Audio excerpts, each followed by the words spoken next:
Boa noite, boa noite. Agora nós temos um bate-papo literário com o escritor Marcelo Mourão. Vou enviar aqui um aviãozinho para o Marcelo comunicando que estamos ao vivo. E assim que ele entrar, nos conectamos para prosseguir com esse bate-papo literário que vai ser muito legal. Para quem é novo por aqui, eu sou a Geise do Leitura com Chocolate, no Instagram dedicado exclusivamente à literatura, que é a minha paixão e a paixão de várias outras pessoas também. Enfim, Marcelo já entrou. Vou te convidar aqui, Marcelo.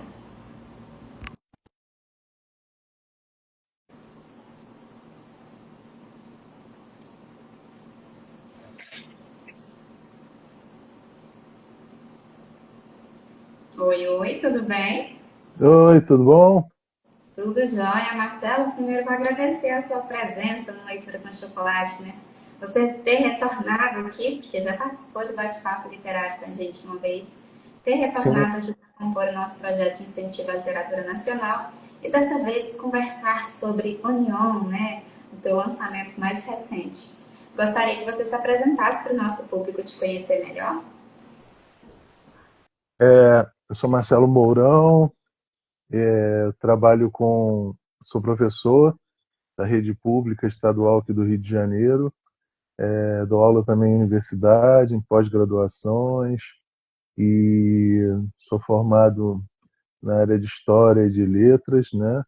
Primeiro em História, depois fui fazer o curso de Letras, onde eu depois fiz mestrado, doutorado e ao mesmo tempo eu trabalho com escritas também, né? Há muito tempo que eu escrevo, componho, faço artes, né, nessa área de texto, né? Seja onde eu comecei como letrista em conjunto, né, de bandas de rock que havia no Brasil nos anos 90, 80, 90, e hoje em dia trabalhando mais com poesia, crítica literária. Passei por todos os tipos de texto. Eu gosto muito de escrever, né? Show de bola, muito bom. Vou convidar o pessoal a conhecer o seu Instagram, @marcelomourão.oficial. Professor, poeta, ensaísta e produtor cultural. Doutor e mestre em literatura brasileira. E aqui nós temos um link, né, para a gente poder acessar mais facilmente as obras que ele publicou lá na bio do Instagram dele, @marcelomourão.oficial. Deixa eu só aguardar abrir aqui. Isso, aí nós temos, né, livro conceitual, que é o Poememes. A gente falou desse livro da outra vez, né? É Máquina verdade. de, volta aqui, o Diário do Camaleão, esse que eu não me recordo. Uhum. Rotas e Rostos, e nós temos também alguns outros trabalhos conforme a gente vai descendo. Temas em literaturas de língua portuguesa, diferentes olhares, e Mosaico. Mosaico eu acredito que eu me recordo também, não é estranho para mim. Enfim, e nós temos agora o Union, que é inclusive destaque aqui no Instagram dele. Cadê volta? Temos algumas publicações selecionadas. A Union, inclusive uma minha, né, que tive a oportunidade de conhecer a obra. Estou aqui desenvolvendo um roteiro para gravar um vídeo para o YouTube amanhã, né? Enfim, pois é, Marcelo, a gente desenvolveu um início de praxe aqui no Leitura de Chocolate agora, que nós gostamos de conhecer o leitor antes do escritor. Gêneros de leitura favoritos. Eu imagino que ficção científica esteja no meio, né? Ficção científica é uma das minhas paixões, tanto na área da literatura quanto na área do cinema. Também foi bastante marcante, né? E séries também televisivas, antigas, novas também. Então, estou sempre acompanhando muito essa área porque é uma das que eu mais gosto de. Eu acho que tem muita coisa também a refletir sobre a contemporaneidade a partir do momento que você projeta alguma história de algum futuro, assim. Eu acho que sempre é não uma história do futuro, mas uma história das nossas apreensões, dos nossos medos presentes, né? Inclusive, o início do livro comenta ali, né? Comenta que o que aconteceu já tinha sido mencionado, né? Já tinha sido previsto. Eu acho que tem uma partezinha ali no início do livro que fala sobre isso, né? Inclusive, você traz um trechinho. Existe uma teoria que diz que existe uma teoria científica, né, que diz que uma das possibilidades do mundo sofrer um acidente climático mundial é essa coisa dos polos sul e norte derreterem, né? Uns dizem que pode acontecer, que o nível dos mares vai subir, uns dizem que esse nível do mar vai subir a ponto de invadir algumas cidades, algumas cidades litorâneas. Aí outros já dizem que não, que se derreter todas as duas calotas vai gerar um grande maremoto no mundo, um tsunamis em algumas regiões. E aí cabe ao escritor que quer fazer uma efabulação, quer fazer uma fábula, né?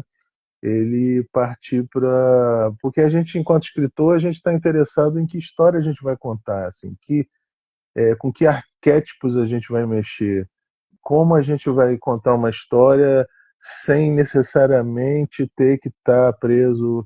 A gente pode exagerar, né, nas teorias científicas, a gente pode se inspirar no que a ciência está dizendo para poder, a partir dali, fazer uma imaginação do que pode vir a ocorrer com o mundo. Então, em Union, uh, há um cataclismo mundial, toda a massa, as massas polares vêm a derreter e de repente existe um grande apocalipse, a gente pode chamar, porém é bem dentro daquilo que eu penso que pode vir a acontecer um dia, né?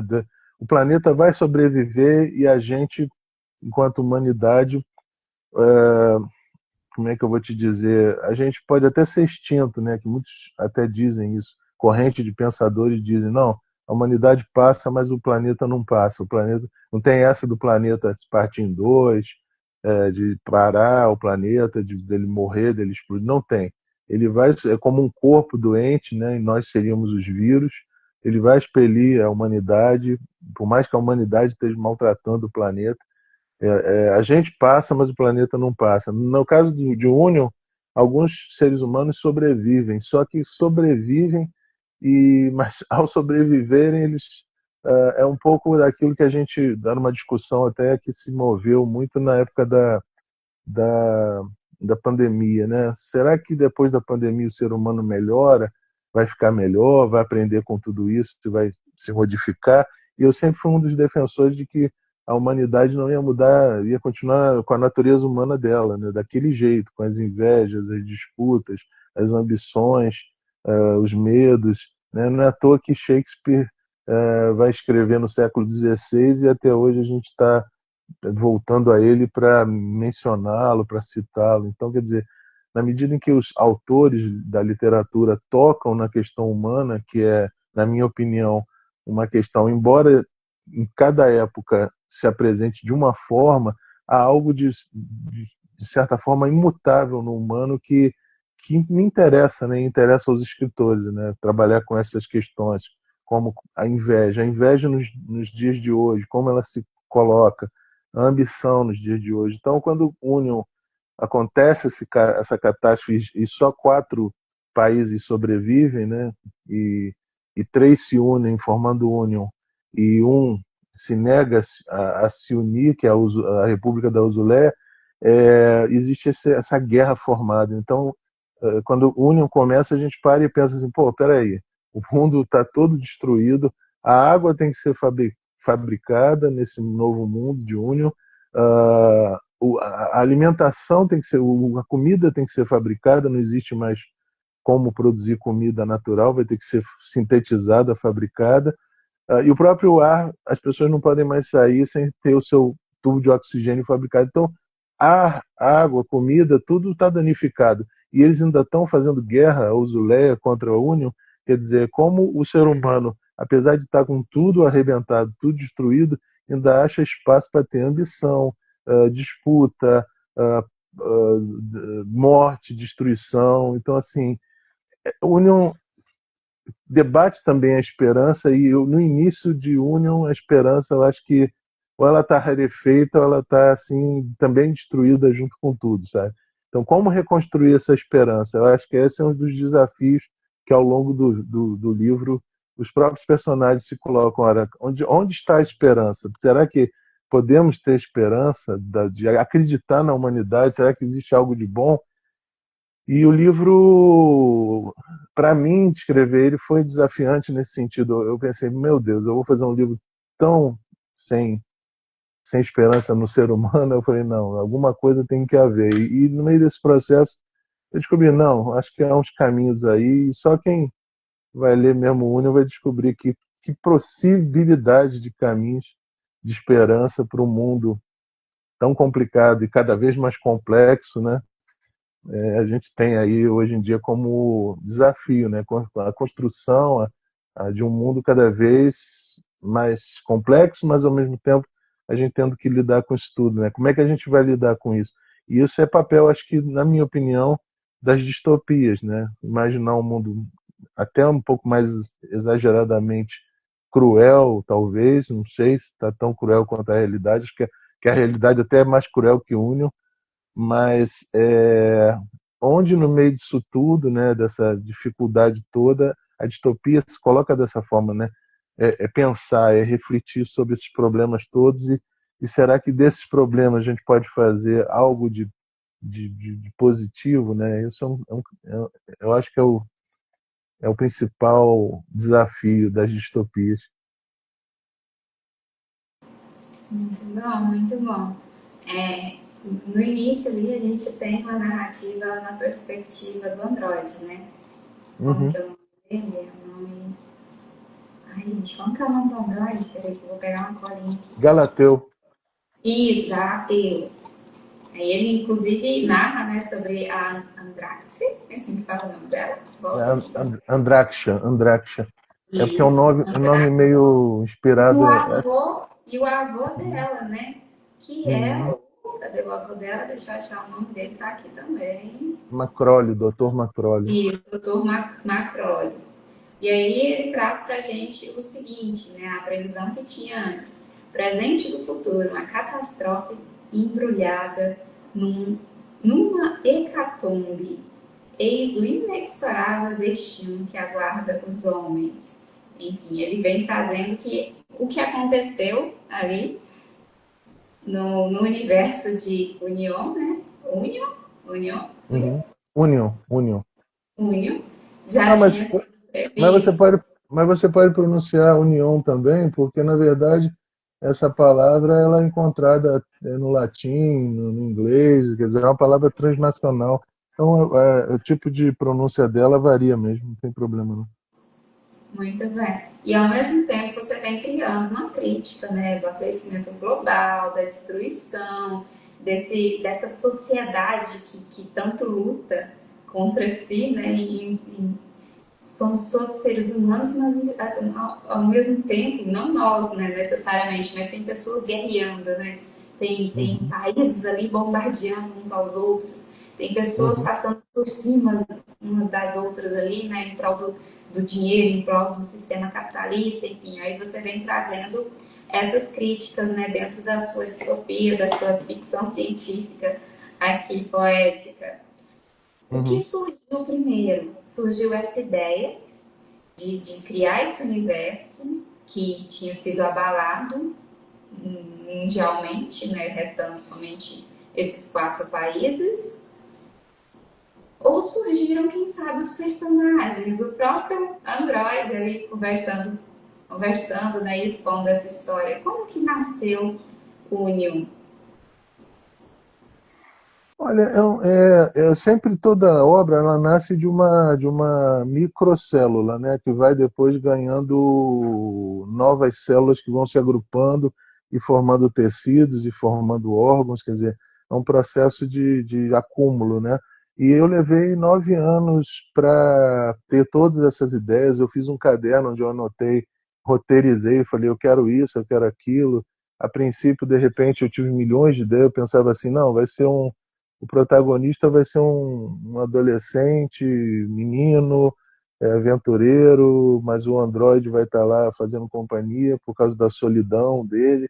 Mas aí depois eu pensei bastante, aí daqui a pouco eu já estava imaginando, mudei de ideia, pensei em fazer um personagem trans, que fosse um menino que tivesse transicionado para menina, para ser uma coisa ainda mais assim interessante, para criar um atrativo, né, maior, discutir a questão porque no livro eu trabalho com muitas questões ali discutindo, né? Tinha uma parte no livro, no início, que eu discutia sobre religião e ateísmo, discutia várias coisas. O livro é muito filosófico, né? Ele tem muito do existencialismo sartriano, camisiano, tem surrealistas franceses ali no meio, tem muita coisa que me influenciou ao longo dessa quase uma década de construção, de passo a passo, até porque era uma ideia muito ousada para minha cabeça, assim, como é que eu vou trabalhar.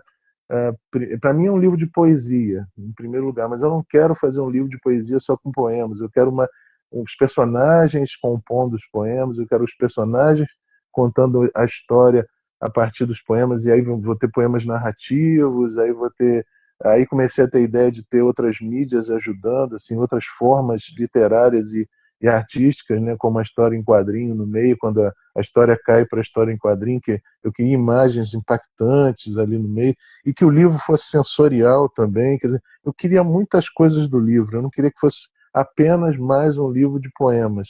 Eu vou pegar meus poemas, reunir, pronto, botar um título, está feito um livro de poemas, e mesmo com várias ideias dentro dele, ou vários debates, né, como fome, coisas que eu nunca debati, inclusive, eu nunca tinha debatido fome, desemprego, desesperança, quer dizer, todos os temas que aparecem agora eu não tinha debatido, mas por mais que fosse um livro que fosse muito polissêmico e muito aberto a sentidos, né, porque é aquela coisa da prosa e da poesia em choque, né, o tempo inteiro ali em união, né, enquanto a prosa, ela em geral, né, em geral, ela é muito expositiva e muito explicativa, e ela desvela mais, ela tira o véu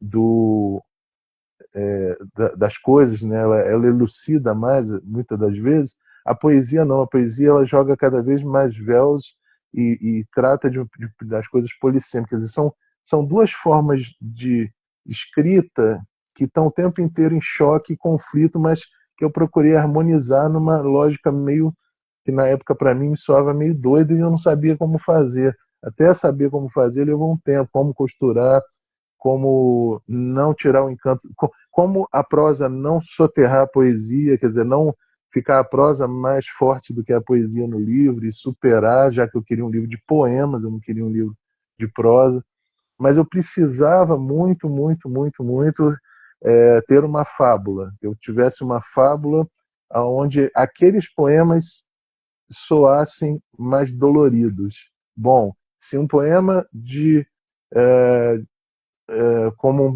vamos dizer assim, um poema como Peixe Fora d'Água, que é um dos poemas do livro, é sobre uma pessoa que está destruída psicologicamente, como é que eu vou fazer com que, né, isso torne um impacto maior?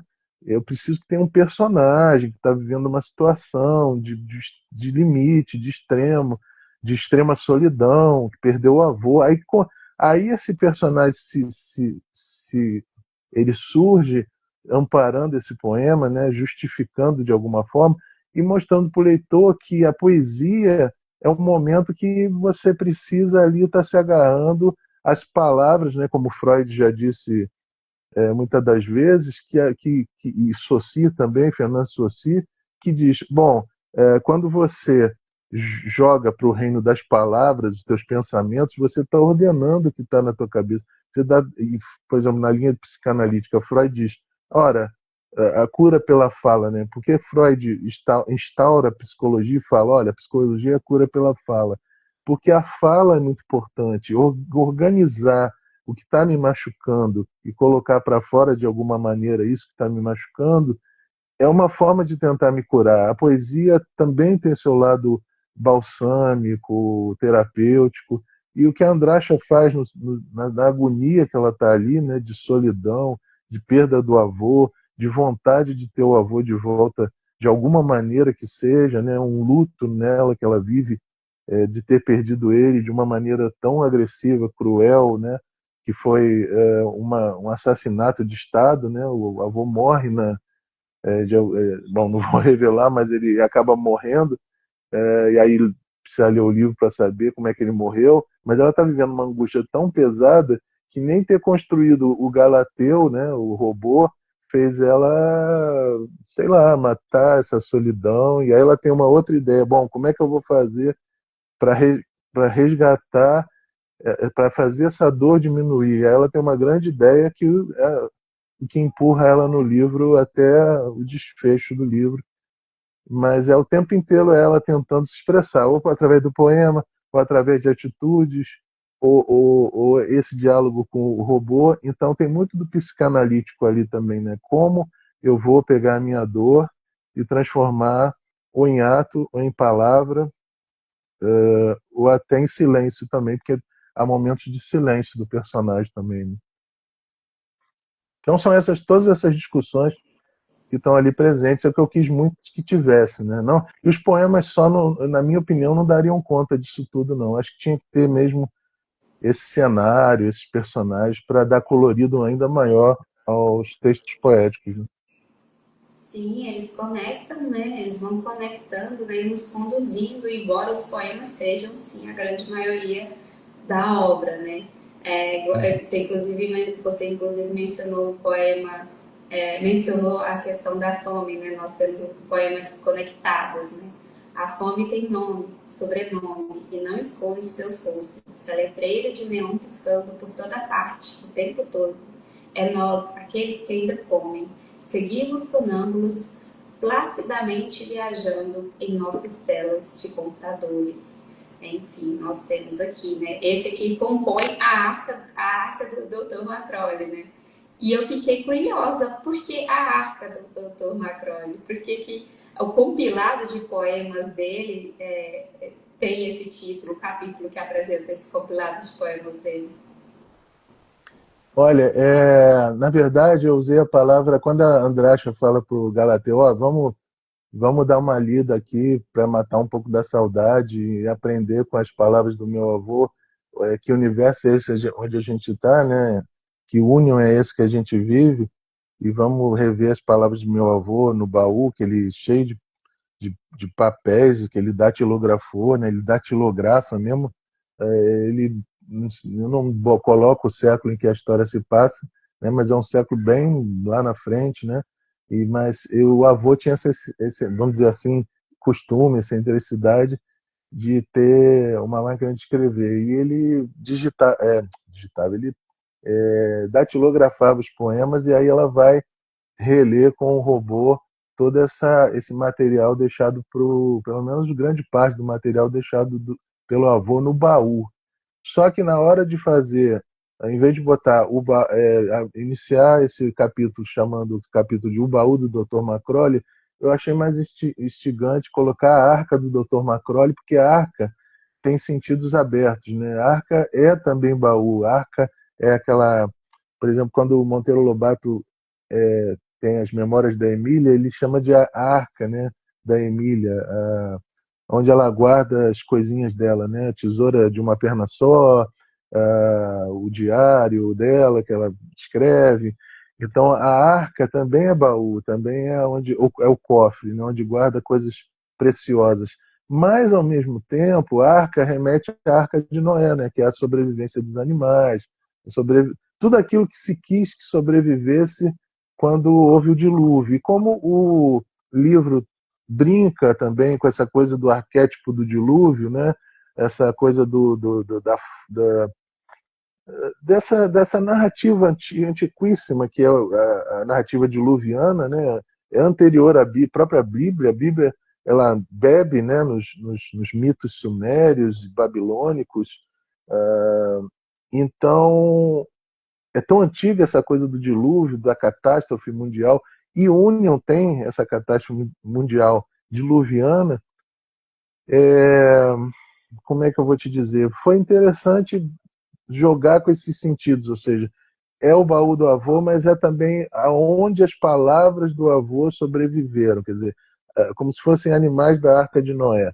Quer dizer, as palavras, cada poema do avô é um animal, né? O leão, é a girafa, e os poemas estão ali dentro daquela arca, daquele navio que sobreviveu desse mundo doido aí de Union, desse mundo hostil, cruel, cheio de guerra. Então, porque na verdade, assim, um dos embates do livro também é a sensibilidade humana, né? Onde está a sensibilidade poética e onde está esse embate, essa luta entre um mundo cruel, um mundo bárbaro, um mundo animalizado, né? De muito conflito selvagem, né? Muito sangue, de muita insensibilidade contra a sensibilidade que há em todos nós seres humanos, né? Você pode muito bem ter uma pessoa passando na rua e ver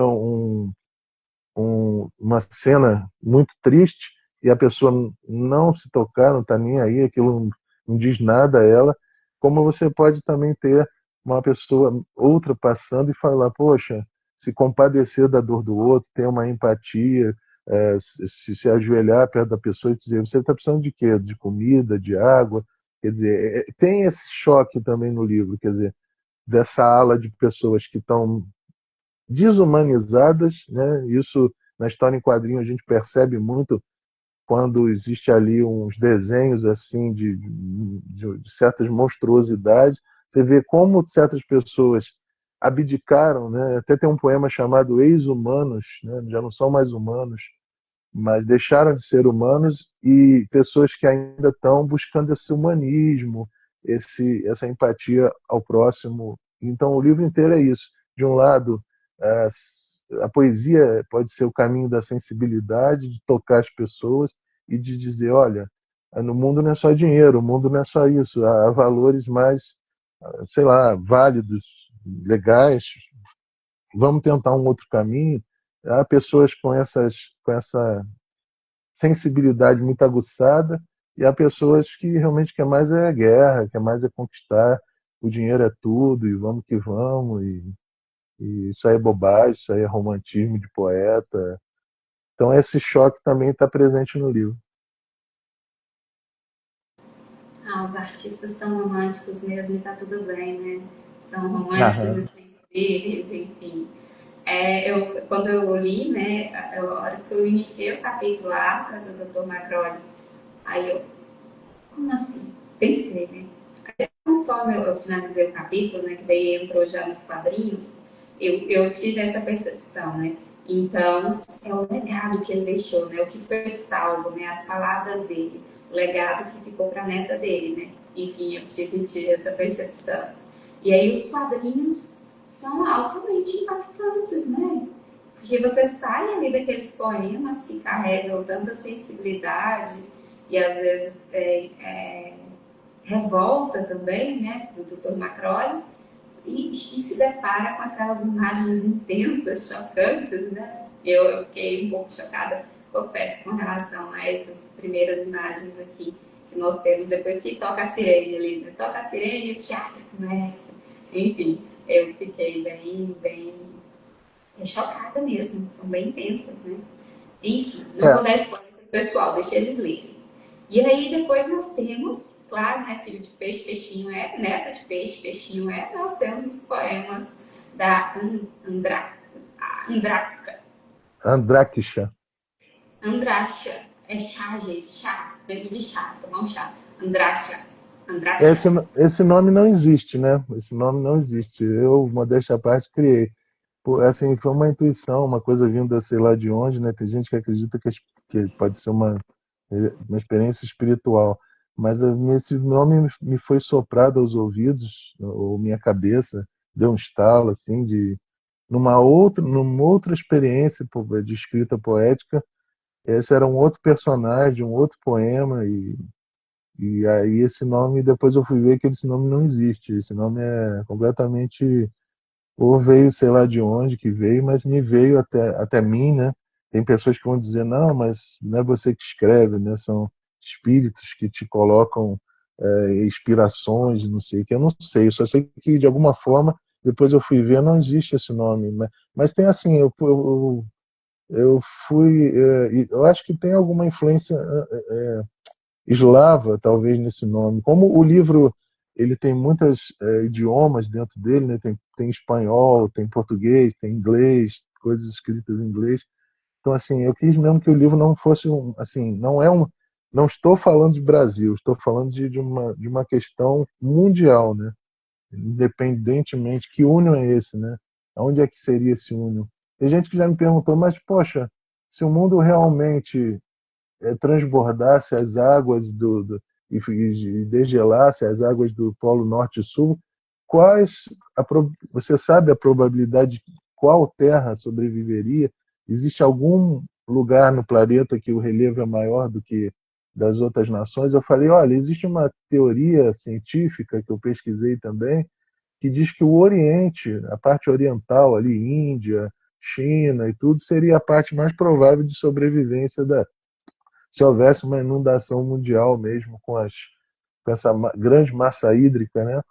Aí existem já debates nessa área dizendo que é esse lugar aí que vai sobrar. Então, quer dizer, jamais, embora as pessoas possam achar que eu possa estar falando de Brasil ali, ou de um fenômeno de autoritarismo brasileiro, não é nada disso. O autoritarismo hoje em dia é mundial. A gente tem um fenômeno político acontecendo não só no Brasil, mas no mundo inteiro, né, com seus representantes respectivos em cada nação. Então, na verdade, ali para mim não interessava falar de X, Y ou Z governante, não me interessava falar, interessava falar do drama humano, o drama humano transnacional, né? Muito bom. E aí nós temos hipnose. Em terra de cegos, surdos e mudos, o rei roubou os cérebros de todos os súditos, né? Um dos poemas da Andráxia, aqui, a personagem querida aqui do nosso escritor Marcelo Mourão. Eu entendi que o livro foi pensado por muito tempo, né? Foi planejada essa estrutura dele, né? Algo para deixar dinâmico e englobar mais artes, né? Igual os quadrinhos, os poemas, a prosa, né? Tudo ali formando uma arte só, compondo, né? Unindo-se para formar uma arte só. Uhum. Contudo, esses poemas, eles se deram assim, a escrita deles se deram de uma forma mais intuitiva, ou você também pensou antes em cada tema antes de escrever? Na verdade, esses poemas aí foram compostos num período de alguns são muito antigos, que eu retomei. Tem poema aí que eu fiz com 16, 17 anos, que eu retomei, assim como o meu material. Eu tenho um material de 4 cadernos da adolescência que eu vira e mexe, eu pinço alguma ideia, eu pinço algum verso, eu pinço algum título. Às vezes pego estrofes que eu acho interessante e reescrevo. Então, assim, eu aproveitei muito do material da minha juventude para colocar na voz da Andracha, para dar esse tom de rebeldia, de achar que então assim eu também foi uma experiência pessoal de me rebuscar jovem e poder projetar na Andrax esse inconformismo com o mundo, essa vontade de mudar o mundo que os jovens têm. Então foi alguma forma também de eu rejuvenescer. E respondendo a tua pergunta, na verdade esse conjunto de poemas, o grosso dele foi composto no período de 20, né, dali da pandemia até, vamos dizer assim, de 16, melhor dizendo, de 2016 a 2023, ou 21, 22, por ali. Então, assim, existiu assim um tempo assim de uns 4, 5 anos de composição desse grupo de poemas. E aí do grupo de poemas eu procurei ver os melhores, eu procurei ver os que mais se adequavam à obra. Teve uns 3 que eu compus já com o livro sendo escrito e achando, bom, eu acho que se eu escrever um poema sobre guerra vai encaixar bem aqui. Aí eu compus uns 3 durante um. Então assim, foram sendo compostos, uns já eram assim do baú que estava se avolumando na medida em que eu ia vivendo. O Carlos Drummond de Andrade dizia muito isso, né? O poeta tem momentos, né? Momentos de composição, e momentos de fechar o livro ou fechar o caderno, de estar escrevendo e viver, né? Quando o poeta diz isso, o Drummond diz isso, ele na verdade está dizendo, olha, vive, porque viver também é escrever poemas. Viver é guardar material, viver é você sentir na pele o que depois vai virar poesia, seus sentimentos, suas percepções de mundo. Por exemplo, eu estudar os surrealistas franceses foi importantíssimo para a Union. Então, assim, tudo que eu fiz na pandemia, assim, quando eu não estava escrevendo, eu estava ou sofrendo demais com aquelas imagens terríveis, né, de caixão para todo lado, de uma atmosfera muito fúnebre, muito dolorosa, mas ao mesmo tempo a pandemia me ensinou que nem todo dia era dia de choro, nem todo dia era dia de depressão, era um momento de recolhimento. Tinha momentos em que eu sentava com a minha família aqui e a gente ria, e a gente fazia muito assim piada de algumas situações, relembrando coisas da nossa família. Então, assim, eu pude aprender que por mais que parece bobo, parece piegas ou parece clichê dizer, por mais que esteja tudo escuro, em algum momento, em algum dia, nem todo dia vai ser escuro, mas vai ter um dia que vai estar meio cinza claro. E o Union é isso, né? Os personagens aprendem a ser felizes mesmo no cinza claro. Tanto é que o livro tem um jogo se você for reparar, né, acredito que os leitores sejam sensíveis, alguns, né, pelo menos, para isso, eles vão reparar que o livro vai mudando de cores ao longo do processo de leitura. Ele vai de um preto denso, assim, de uma negritude, assim, de uma escuridão da noite, para um cinza claro, depois vai para um azul que é acinzentado. Então, assim, são as várias cromias, né, as várias cores que ao longo da vida a gente encontra. Tem um dia que a gente está feliz, mas termina o dia triste, acorda feliz, mas termina triste. Tem um dia que a gente começa triste e ao longo do dia vai revigorando. Então, assim, eu procurei usar muito da minha maturidade atual, né, de homem com a minha idade, para lembrar da minha juventude durante a pandemia. Então, esse livro tem o jovem, que é Andrade, tem o senhor, que é o senhor, o Megalósofos, que ajuda, que é o mentor da história, né, dos dois, que é também um senhor sábio. Aí você usa determinados poemas mais filosóficos. Então, assim, todas as minhas experiências, acho que foram acabar em Union, e foram esses conjuntos de poemas feitos ao longo desses 4, 5 anos. E então passou por pandemia, passou por governo difícil que nós tivemos no Brasil, passou por tanta coisa difícil, mas também por coisas interessantes e boas. Eu falei, não vai poder ser um livro só triste, pesado, difícil. Tem momentos que a gente está bem, não é todo dia que a gente está mal. Tem algum momento, algum dia, que eu acho que se salva no meio de vários dias ruins. Então o livro ele fala sobre isso, dessa luta constante, diária, para que a nossa psique sobreviva de alguma forma nesse mundo, e os personagens estão o tempo inteiro fazendo isso. Ou seja, o mundo está mal, por pior que esteja o mundo, eu tenho que achar um meio tô vivo, né? Então eu tenho que achar um meio de viver nesse mundo e ver como é que eu vou trabalhar com ele, como é que eu vou conseguir planejar um amanhã menos pior, pelo menos vamos chamar assim, né? Não ter tanta esperança também, não ter uma esperança delirante. Eu acho que os personagens estão bem ali, cientes de que não podem esperar demais do amanhã. Mas eles dizem assim, bom, tudo bem, não vou poder ter um amanhã azul, mas quero ter um amanhã azul acinzentado, vamos chamar assim. Então, eu acho que eles estão. O mundo é esse, as pessoas são essas. Eles não estão iludidos, eles estão conscientes. Então, eu acho isso bem legal. Se eu ler um poema aqui para você, você consegue falar qual personagem escreveu ele? Acho que sim. Tem um poema que eu adotei como se fosse meu. Enfim, está um pouco mais para o final do livro, mas eu li esse poema várias vezes. Enfim, Opa. é o poema Assombrações.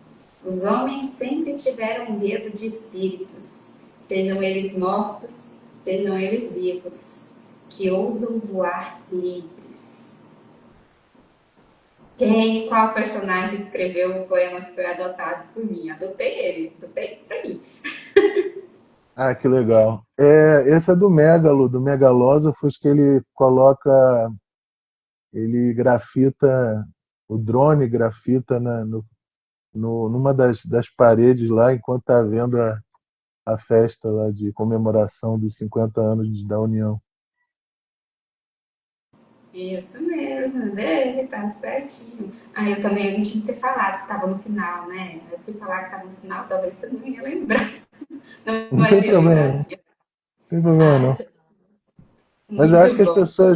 acho que as pessoas vão ficar bastante curiosas, mesmo com a gente revelando um pouquinho aqui, um pouquinho ali.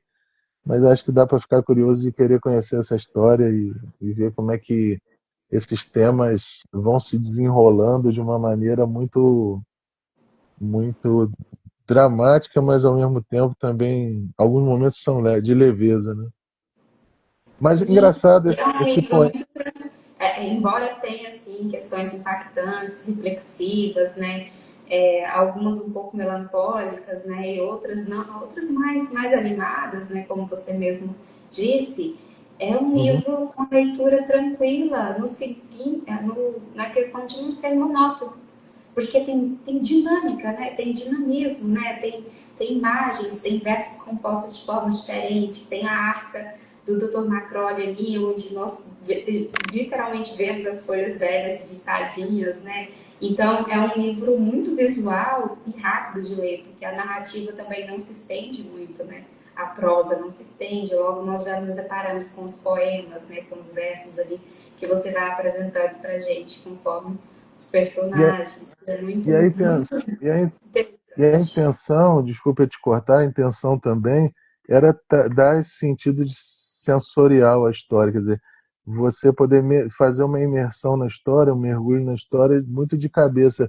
Quando a Andráxa fala, ó, vamos ler os poemas do vovô que estão digitados, e aí abre aquelas páginas com papel antigo e tudo digitadinho, é como se o leitor fosse convidado, junto com a Andráxa e o robô, a estarem pegando nesses papéis e abrindo esses papéis e olhando como é que foi digitar, datilografado e tal, e vendo aquelas letras, como eram a datilografia, porque daqui a um tempo eu não sei mais se as novas gerações vão saber o que é datilografia, nem como é que era a letra de uma máquina.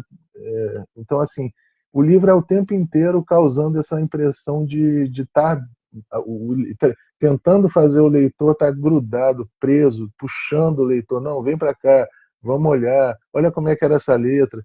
Era assim, é uma disputa pela atenção do leitor o tempo inteiro, porque assim, eu estou muito ciente de que tempo a gente está vivendo. É um tempo de se você não ficar o tempo inteiro numa live, ou numa live mais longa, ou num vídeo mais longo, instigando a pessoa, ela já parte para outro vídeo, ela já parte para outra coisa.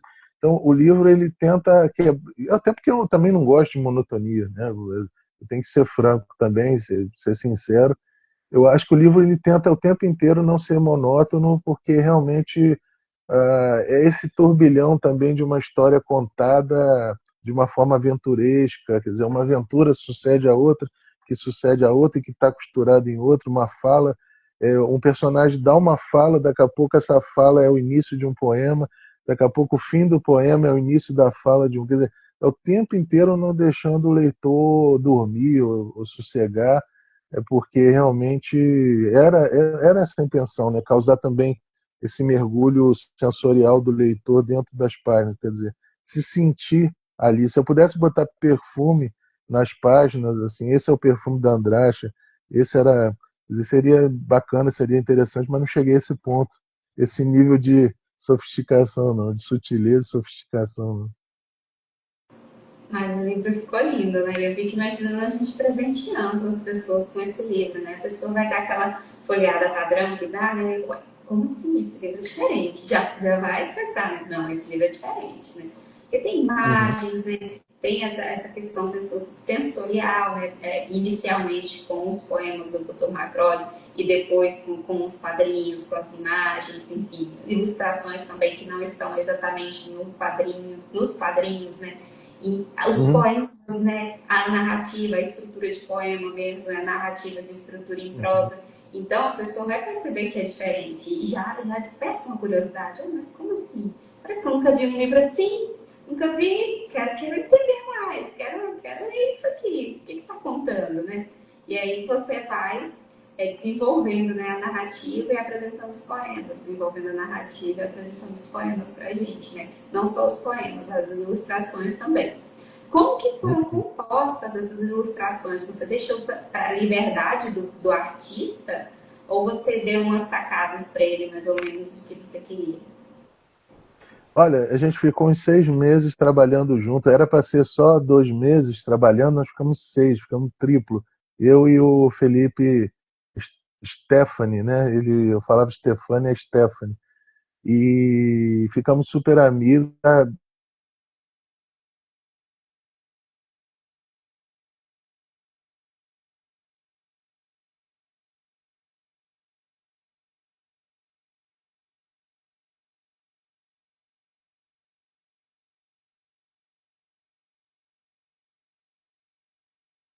Muito assim, o som, quando você está sonhando e você não tem nitidamente o rosto das pessoas, você não tem nitidamente, o ambiente não é tão nítido, quer dizer, está tudo muito diáfano, né? Muito coberto por uma neblina. Então, assim, ele também tem uns desenhos muito dramáticos. Eu vi desenhos dele de mitologia grega, a cabeça da Medusa. Eu vi coisas nele assim do teatro grego, assim. Eu falei, nossa, eu ainda hei de trabalhar com ele. E aí essa obra, eu falei, bom, vamos. Eu acho que chegou o momento. E eu queria muito que tivesse as ilustrações dele para misturar, amalgamar com os meus desenhos também e com as minhas criações, porque eu acho ele particularmente um grande desenhista, grande ilustrador, grande poeta, porque ele é poeta também, ele escreve. Então durou 6 meses e eu dei primeiro o livro para ele ler, para ele pegar o clima, e algumas coisas que ele às vezes desenhava, eu falava assim, não é desse jeito, não pode ser um tanque de guerra, porque nesse momento aí a humanidade não está mais com tanque de guerra, já é outra coisa, é uma nave. Pensa, aí começava a dar referências a ele. Eu falava, pensa em Duna, pensa Star Wars, pensa que tipo de.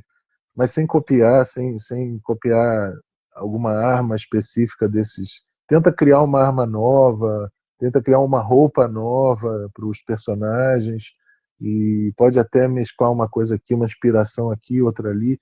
Então eu fiquei dando toques e corrigindo coisas. De repente ele veio com a proposta de representar um personagem de uma determinada maneira. Eu falei, não, essa maneira está muito interessada. Ele não é esse tipo de personagem. Não, não vamos revelar, é melhor nem revelar. Aí quando ele desenha Andrax e o Galateu, eu falei, ó, bota eles de costa, em volta, quer dizer, de alguma forma eu estava sempre ali dizendo para ele, olha, desenha melhor dessa forma, faz desse jeito. O desenho, teve os dois desenhos que ele acertou de primeira, mas teve outros que eu tive que realmente conversar mais com ele, falar, olha, pensa dessa maneira, vê dessa forma, e aí quando ele vinha com o desenho redesenhado, vinha fantástico, vinha maravilhoso, porque ele é um artista muito sensível, muito bom. A capa, por exemplo, quando a gente pensou a capa, que ele falou, pô, tô nem sem ideia para capa. Aí eu falei, poxa, pensa em 1984, qual é o grande personagem do 1984? O que aparece sempre nas edições do 1984? Ele fala, um olho, é sempre o olho. Eu falei, então, o olhar, a vigilância em 1984 é a grande X da questão. E no meu livro, o personagem, um dos personagens mais simbólicos, acho que o meu livro, assim, o que tem de mais simbólico, mais forte, não é o olho, é o cérebro do avô que a Andracha quer rebuscar, é o cérebro maior que domina a cidade. Então a questão cerebral está muito presente. Então ele falou, é mesmo, vamos botar um cérebro, vamos um cérebro. E aí a gente pensou também em Pulp Fictions, eu pensei muito em Pulp Fiction, eu falei, olha, essa história tem um quê de Pulp Fiction, aquela coisa dos marcianos invadem a Terra. Aí ele já pensou no. Então, assim, teve momentos, assim, desenhos que a gente criou a dois, assim, embora a execução é toda dele e a criatividade, a genialidade, o que ele cria de formas e cores. Eu falei, olha, só na capa tu só bota o monstro com cores, a cidade está completamente arrasada, você bota em preto e branco. Então essa discussão cromática também, a gente teve altas discussões cromáticas e tudo. Então foi muito gostoso trabalhar com ele, e ele também ficou, acho que pelo que ele sempre vem dizendo, né, cresceu bastante. Nós dois crescemos como artistas, trabalhando um com o outro. Eu acho que isso que foi o mais, assim, as lições dessa troca intensa que eu tive com ele. Alguns momentos que a gente se desentendeu, mas ele compreendeu que não era por maldade nem por falta de amizade, era mesmo por querer buscar que o projeto ficasse o melhor possível. E teve horas que eu fiquei meio pirado, e a minha neura foi para ele, de repente ele ficou meio assim comigo. Aí eu falei: não, não me leva a mal, não, só o processo de criação. Então, acho assim, até falei uma vez com ele um exemplo muito engraçado, que eu falei: olha, cara, eu acho que é o Scorsese que gravou uma cena umas 152 vezes, então não estranha meu nível de perfeccionismo, porque esse livro eu já corrigi umas 300 vezes e não paro de corrigir. Tanto é, Gesiane, que hoje em dia, por exemplo, eu nunca mais peguei no livro para ler, assim. Eu já sei o livro talvez de ponta cabeça, porque quando você fala assim: adivinha um poema, eu falei: pô, vou adivinhar fácil, porque de tanto que eu já li esse livro, de tanto que eu já corrigi, de tanto que eu já pensei e repensei, realmente foi um processo muito gostoso. Mas como toda obra artística também teve sua transpiração e seu processo neurótico também, que eu acho saudável, inclusive. Muito bom trabalharem juntos, né? Claro, as ilustrações saíram das mãozinhas dele, mas trabalharam juntos aí nesse projeto. E o Não, resultado não inclusive eu já falei para ele que a gente maravilhoso. vai fazer outra parceria. Eu, inclusive, já falei para ele que a gente há de fazer mais uma parceria aí, talvez no próximo. Isso. Não só da capa, né, das ilustrações do interior do livro também, mas essa capa ela chama muita atenção, né? A gente Uhum. olha ela, ela chama atenção, é muito bonita a capa. E aí, eu fiquei curiosa com relação à comercialização do livro. Dentre os livros que a gente tem no link da tua bio, ele parece que ele não está lá ainda. No Uhum. site da loja Ventura, né, Ventura Edição Lançamento, se deu uma pesquisadinha também, não encontrei. Como que faz para Uhum. poder adquirir a obra? Olha, procura comigo no meu Instagram, manda uma mensagem lá no privado, querendo a obra, que eu vou dizer como é que faz, né? Manda um Pix e eu envio pelos correios, o mais rápido possível. Geralmente as pessoas recebem em 2, 3 dias, elas recebem um livro. Já estou em processo de fazer a versão e-book e PDF, é um pouquinho atrasado, mas vou fazer para colocar nas plataformas, né? Ah, muito bom. Comercialização, então, por enquanto, está diretamente contigo. É só enviar um direct, que daí É. a pessoa, né, combina com você com relação ao envio, né, com relação ao preço. Entendi, Uhum. muito bom. E aí, gente, vou convidar vocês mais uma vez, então, a conhecer o Instagram, @marcelomourão.oficial. Aqui nós temos, né, várias publicações referentes a Union, que é a obra mais recente do nosso escritor, mas no link da bio dele a gente também tem um site, né, onde conseguimos vislumbrar mais publicações dele, porque ele já contribui bastante para a literatura brasileira, já tem um tempo, e vai continuar contribuindo, né? Tem planos para publicação em 2026 e 2027? Oi? Não entendi.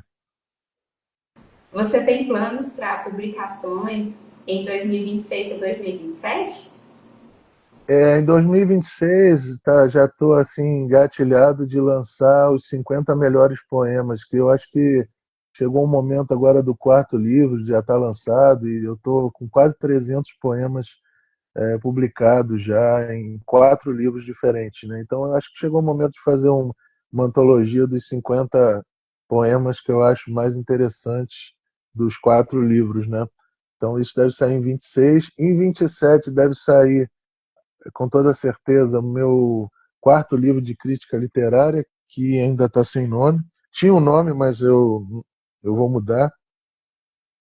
E para 2028 deve sair o outro de poemas que eu já estou escrevendo já. Mal saiu esse, então já estou escrevendo o próximo e já tem o nome, mas não vou revelar. Então estou sempre assim, constantemente tendo ideias e por ano assim eu gosto de ter um livro por ano, pelo menos. Às vezes não dá, às vezes fica bienal, né? Fica de 2 em 2 anos um livro, mas eu pretendo vou tentar, né, fazer pelo menos, porque assim os livros que eu lanço eles são muito corrigidos, muito trabalhados. Eu não consigo lançar um material imaturo para o leitor, não consigo lançar um material sem revisar várias vezes, botar um revisor também para revisar. O Union passou assim pelo olhar de pelo menos uns 4 revisores, pessoas que têm costume de revisar, e foi assim um cuidado. Eu tenho assim um cuidado neurótico com o leitor, assim, eu tenho que dar o melhor dos melhores produtos para o leitor. Ainda mais assim, quanta coisa já linda e maravilhosa a literatura já colocou nas mãos das pessoas e vem colocando até hoje. Então eu não posso entregar assim um produto de qualquer jeito, né? A gente fica ansioso para que aquela ideia, aquele produto já seja chegue logo às pessoas, mas a gente que é escritor, a gente que é produtor de obra eu considero obra de arte, a gente tem que ter sempre muita calma, segurar a ansiedade, falar não, peraí, pode ficar melhor a capa, peraí, pode ficar melhor isso. Então, assim, esse livro está sendo bastante elogiado, tem que fazer menção à Aventura Editora, que teve assim, esse cuidado enorme e carinhoso com o papel que usar, e está todo mundo elogiando que está uma edição bonita, e os papéis o papel é brilhoso, é bem cuidado, e tudo nós pensamos, o papel, a tinta, o que ficaria melhor, tudo para entregar o produto melhor possível na mão do leitor, que eu acho que isso é que consolida a nossa reputação como um artista que não entrega qualquer coisa, não entrega uma obra qualquer. Então, por isso que às vezes eu não consigo fazer um livro por ano, porque é muito desgastante, muito difícil e muito demorado esse processo de revisar palavrinha por palavrinha, ver se está tudo em ordem 1000 vezes, ver se tá... É um processo super ultra neurótico, mas assim está dentro, cada vez mais dentro de mim. Assim, eu tenho um respeito profundo, porque eu acho que o livro é um documento, o livro está publicado, não tem mais volta. Se sair com erro, vai sair com erro. Só se você fizer uma reedição você conserta aquele erro, mas assim eu tenho um medo, um pavor muito grande de entregar cheio de erros, cheio de problemas. Então assim, eu sou assim, desse jeito, assim, muito respeito ao leitor. Isso aí, quer entregar a melhor versão para o leitor, né? Embora chegue um momento que você tem que falar assim, chega, basta, revisão é eterna, se não parar agora, não para mais. Enfim, mas eu vou Exatamente. convidar novamente o pessoal a conhecer a obra União, né? Entre em contato com o nosso escritor, gente. E fica de olho no Instagram dele, segue o Instagram do Marcelo, para quando ele publicar o e-book vocês ficarem sabendo, né? Vai que ele sorteia, faz uma promoção do livro, vocês ficam sabendo tudinho ao seguir o Instagram dele. Tem que seguir, senão a mensagem não chega, né? A postagem não chega para vocês. @marcelomourão.oficial. E aí, de novo, no link da bio dele temos mais obras publicadas por ele e o Union, né, que é esse lançamento mais recente, pode ser adquirido diretamente com ele, basta enviar um direct. E é um baita presente, viu? Para esse final de ano, ó, tô recomendando vocês comprar um Union para dar para garotada aí, não só para garotada, mas para outras pessoas que vocês querem incentivar a leitura, porque é uma obra diferenciada. Enfim, Marcelo, vou agradecer a sua participação, você ter vindo aqui nos prestigiar essa noite linda de segunda-feira, começando segunda-feira bem. Vou agradecer também quem teve a oportunidade de assistir essa live agora, quem vai assistir ela depois, porque ela vai ficar salva aqui no nosso Instagram, no Instagram do Marcelo e também no nosso podcast do Spotify. E te desejo muito sucesso com essa obra e as demais que virão, e as que já estão encaminhadas também. Enfim, tem algum recadinho que você gostaria de deixar registrado na nossa live? Bom, eu quero agradecer também a você muito pelo espaço que você está me dando aqui para conversar com você, para trocar várias ideias. As perguntas foram excelentes da entrevista, adorei. Outras virão no futuro, sempre gosto muito de conversar com você.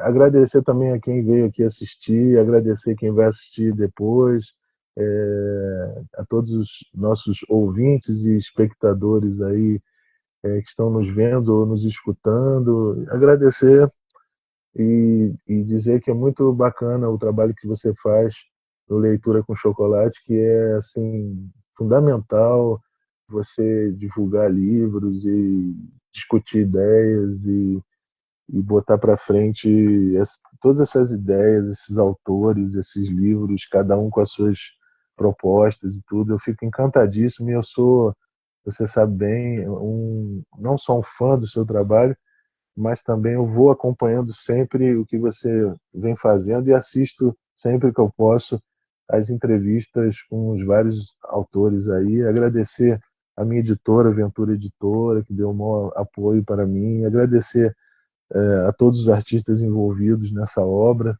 Revisora, Cláudia Mazzolillo, o ilustrador Felipe Stefani e tanta gente boa aí. A foto minha no livro é do Vitor Vogel. Tem uma equipe boa. Sem essa equipe eu não poderia. Meu editor Jorge Ventura, sem essa equipe, o Ângelo Cabeza que fez e a Sil Liz que fizeram toda a produção gráfica do livro e os visuais que existem no livro. Então, agradecer muita gente, porque sem as pessoas nós não somos nada, sozinhos nós não somos nada. E eu estou com o Dr. Macrolli e não abro, quando ele diz que vão ficar são as palavras, né? Que de mim irá ficar o Dr. Macrolli, que é o personagem do avô, pergunta. E ele mesmo responde quando ele diz que a arca do Dr. Macrolli vão ficar as palavras, né? Eu acho que de mim só o que vai restar realmente são os livros, as palavras, e esse corpo físico vai embora, mas vai ficar todas essas palavras, essas ideias, essas discussões. E eu só tenho a agradecer aqui ao espaço. Muito obrigado. Eu que agradeço, não, quase chorei agora, de fato, né? Às vezes a gente pensa que os escritores deixam legados lindos pra gente, né? Mesmo quando eles não estiverem mais presentes, as palavras vão estar aí, né? Pra poder, enfim, se conectar com outras pessoas, né? Levar mensagens, levar reflexões, levar tudo de bom que a literatura é, né? Maravilhoso, nossa, fiquei emocionada aqui. Novamente agradeço, te desejo muito sucesso, gente. Boa noite. Segunda-feira linda. Não vou chorar, não sei. Segunda-feira linda para todo mundo. E é isso. Gratidão.